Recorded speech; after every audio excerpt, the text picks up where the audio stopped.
let's read this question. The question says, a bite of tessitisse fly may pass to humans, Leishmania donovani, Trypanosoma gambians, and Amoeba histolytica, Plasmodium vivax. So basically question हमसे ये कह रहा है कि अगर हमें testis fly जो होती है वो बाइट कर लेती है तो बेसिकली ह्यूमंस को कौन से पैरासाइट का इन्वेजन जो है वो हो सकता है. So to understand this question we have to move to the key concept of this question. The key concept of this question is going to be the vector for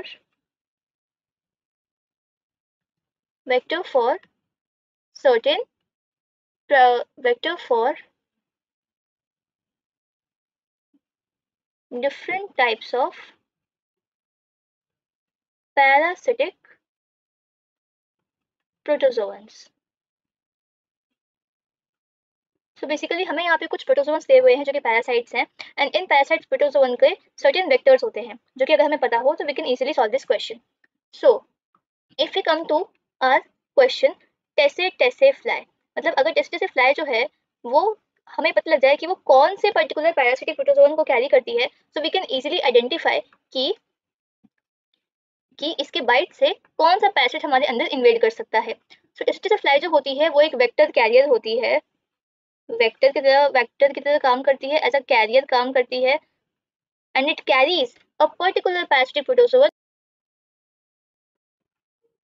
gambiense. So Trypanosoma gambiense वो parasite protozoa है जिसको carry करती है testis fly. और अगर testis fly humans को bite कर ले अगर ये तो ये दिस पर्टिकुलर प्रोटोजोन को ये हमारी बॉडी में क्या होती है, ह्यूमन बॉडी में इंजेक्ट कर देगी, ह्यूमन बॉडी में पास ऑन कर देगी. So we clearly know. So now moving back to the question. Question says a bite of testicular fly may pass to humans, Leishmania donovani. So option number A जो है that is carried by sand flies. जो हमारी sand flies होती हैं that act as a vector to carry Leishmania donovani. तो ये हमारा wrong answer हो जाएगा because testicular flies को carry नहीं करती, sand flies carry करती हैं. Option B says Trypanosoma gambians. So yes, this is going to be the absolutely right answer of the question. But before moving to a conclusion, we will also see option number C. Option number C and D. C says Entamoeba histolytica. So Entamoeba histolytica causes amoebic dysentery, and this particular bacteria, also this particular parasitic protozoan is carried by house flies. House flies जो होती हैं जो कि faecal matter पे lay off करती हैं and वहाँ से इस particular dirt and contaminated food या वाटर के थ्रू इस हाउस फ्लाइज को कैरी करती हैं इस पर्टिकुलर पैरासाइट को इंजेक्ट कर देती हैं, पास ऑन कर देती हैं ह्यूमन बॉडी के अंदर एंड वहाँ पे ये कॉज कर देता है अमीबियासिस या amoebic dysentery. If I come to the option Plasmodium vivax, Plasmodium vivax जो होता है वो कॉज करता है मलेरिया एंड इसका जो वेक्टर एजेंट होता है, जो वेक्टर जो इसको लेके जाता है that is basically a female Anopheles mosquito. तो फीमेल एनोफिलिस मस्कीटो जो होती है that is going to carry Plasmodium vivax, not the tsetse fly.